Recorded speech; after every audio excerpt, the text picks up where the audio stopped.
Sepideh Farsi, bonsoir. Vous êtes réalisatrice iranienne. La télévision publique nationale piratée, le guide suprême Khamenei ciblé. Est-ce que c'est un tournant dans la contestation? Symboliquement, c'est très bonsoir. Symboliquement, c'est très important. C'est très important. D'ailleurs, ça s'est répété. Il y a une deuxième rupture juste après, enfin quelques temps après. Toute la soirée, j'ai entendu des discussions diverses dans les groupes, les antichambres, les groupes Twitter.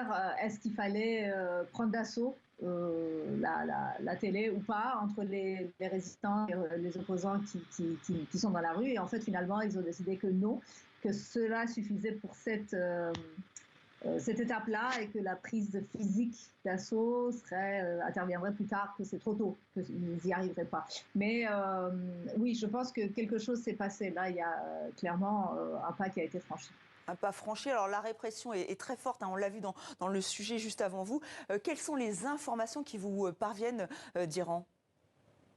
Oui, une grande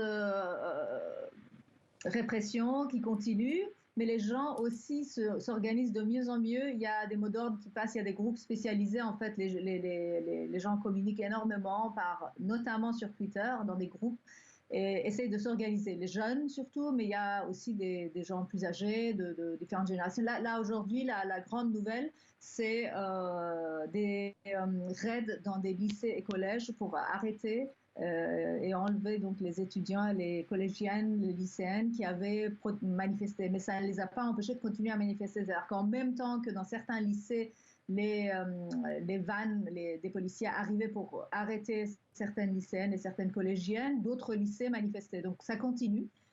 Hier, toute la nuit, ça a été très mouvementé. Il y a des villes, Karaj pendant quelques heures, était entre les mains des manifestants, Sanandaj aussi.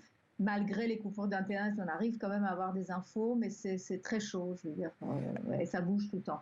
Selon vos contacts, est-ce que les forces de l'ordre semblent débordées par ce qui se passe?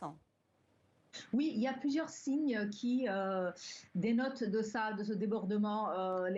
Des brigades de femmes ont été déployées, des enfants, des adolescents. Il y a des photos qui circulent, des vidéos aussi, qui montrent que des ados à qui on a donné des armes, des petits bassidjis, je vais dire, des petits soldats qui sont... Et puis, il y a une brigade spécialisée qui s'appelle Soberin, qui historiquement s'est battue aux côtés des forces de Assad en Syrie, qui est revenu, donc des Iraniens qui reviennent de la Syrie et qui ont été déployés. Ça, j'ai pas de vidéo, j'ai pas d'image, enfin, comment dire, concrète, mais on le dit beaucoup sur les réseaux.